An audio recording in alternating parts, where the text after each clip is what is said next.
Всех приветствую. В этом видео я расскажу о том, как в мире проявляется дьявол. Кирилл Сергей, канал Предназначение. Представьте, что у вас есть какое-то сильное желание, неважно какое оно. Это может быть красный Мерседес, может быть какая-то карьерная должность, какие-то суперрекорды, суперотношения, любое, все что угодно, какое-то такое сильное желание. Оно может быть такое по жизни желание, а может быть какое-то сильное текущее желание. И вот какое-то желание у вас есть. И в мире вокруг вас появляется персонаж, так скажем, да, или через кого-то из ваших знакомых, например, это могут быть друзья, коллеги, родственники, деловые партнеры или просто какие-то знакомые или незнакомые люди. В общем, через них проявляется некий персонаж, который помогает вам это желание осуществить. Но основная фишка в том, что он это делает не на договорной основе, не в том, что смотри, я тебе помогу, а ты мне что-то сделаешь. Я тебе подскажу, а ты мне часть прибыли отдашь. Вот этого нет, это ключевое. Но свое участие в том, что ваше желание осуществлено, этот персонаж обозначает.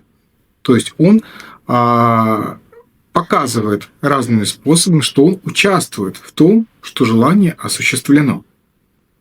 Вот это очень тонкие моменты, их даже не всегда легко осознать.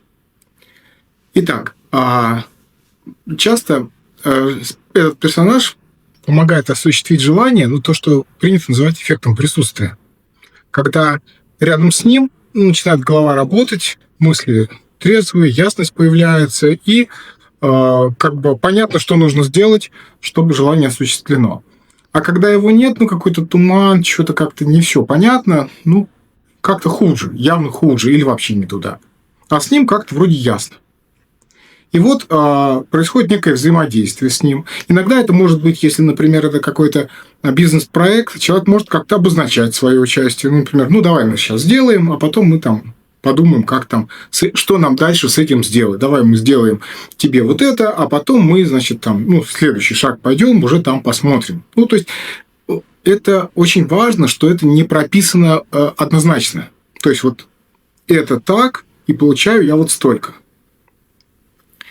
И в момент, когда желание осуществляется, то есть вы что-то покупаете, достигаете, получаете, неважно что, желание осуществляется, появляется опять этот персонаж, опять проявляется, показывая, донося до вас, что желание осуществлено с его помощью. То есть он точно участвует в этом мероприятии, в получении этого желания. Точно участвует. И интуитивно вы это принимаете. То есть вы понимаете, что да, именно из-за его участия такое происходит. Без его участия не происходит.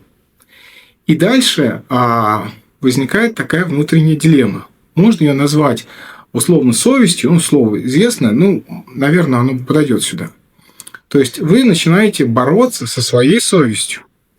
То есть помог человек, или вы сам это сделали. Вы сами додумались, или действительно человек подсказал. А как подсказал? Вроде бы слова конкретно не произносил, инструкцию на бумажке, что делать, не приносил. Да, вроде при него все решения принимались, когда этот человек участвовал. Вроде бы. А может и нет, а может так показалось.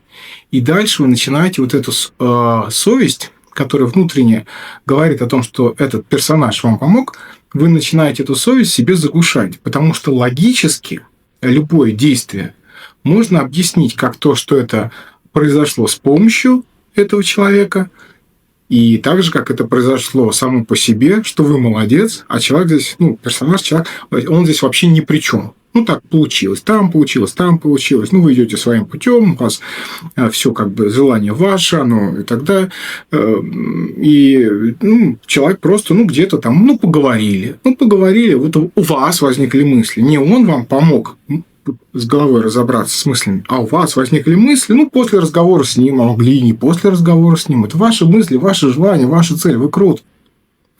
И когда такая ситуация возникает, вот такое состояние возникает, то получается, что нужно что-то отдать.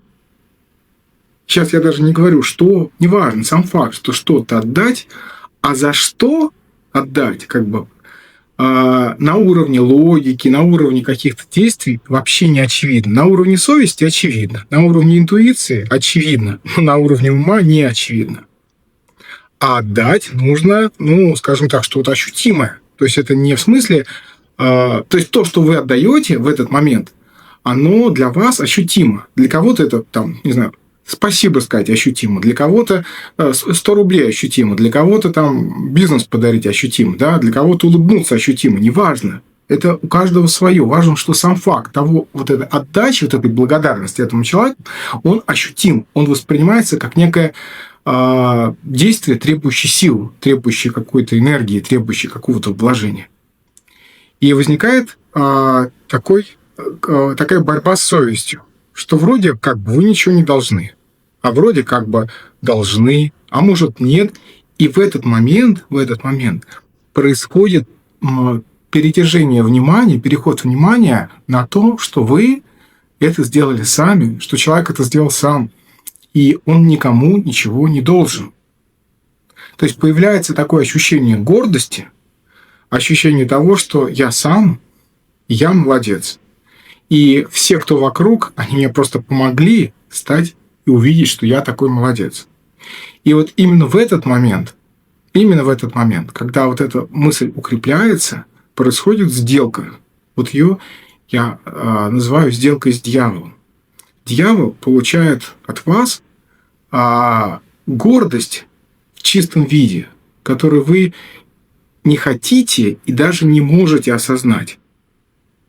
И именно через эту гордость дьявол, как персонаж, он управляет человеком. Потому что сам человек этой гордости не осознает. Он считает, что это он сам добился, он молодец. То есть он не осознает это как гордость именно в самом ее чистом виде. Как свои заслуги, как еще что-то такое. И вот в этот самый момент эта сделка происходит. А дополнительная сложность уловить этого персонажа заключается в том, что этот персонаж, который вам помогает, за счет которого все происходит, один из критериев этого персонажа, его присутствие, оно никак не входит в вашу систему. То есть у вас там есть некая система мира, или система бизнеса, или система каких-то вещей. И вот место этого человека в этой системе, оно отсутствует. Этот человек, этот персонаж, персонаж правильно называть, этот персонаж, он присутствует в вас, но не в вашей системе, не в том, что вы можете увидеть, обозначить как-то там. И в этом самая большая сложность. Потому что если бы это был персонаж, которому сказал: отлично, ты умеешь это делать, давай ты будешь за это отвечать, тогда все просто. Смотри, я тебе помог в этом, я за это буду отвечать, это логично, это нормальная сделка.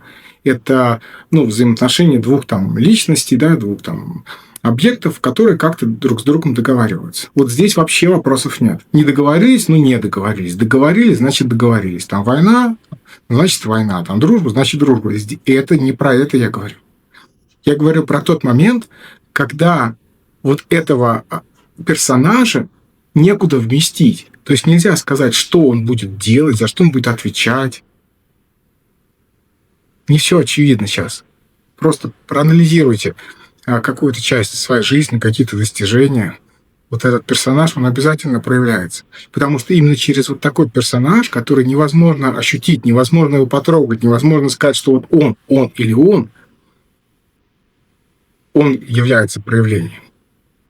Дальше я не буду углубляться в детали, что он может проявляться по-разному, через разных людей, как правило, через одного человека в конкретном достижении. То есть вы что-то делаете, заключаете вот такую сделку, где вы получаете гордость и вместе с этим получаете свое желание.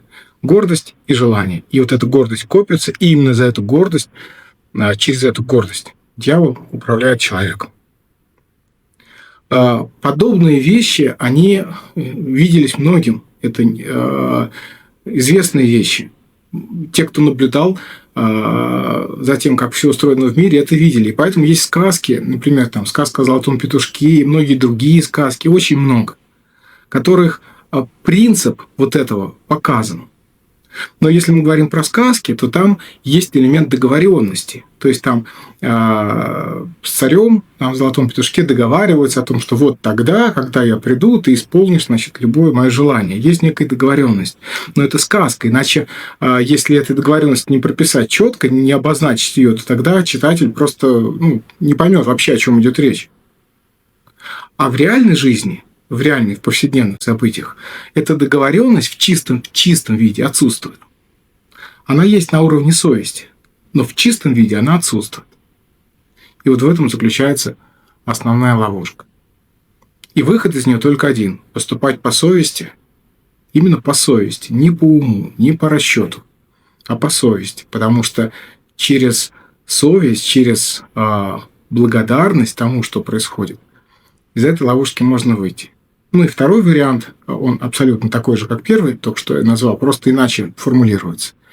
Это во всем, что происходит, понимать, что это происходит через вас.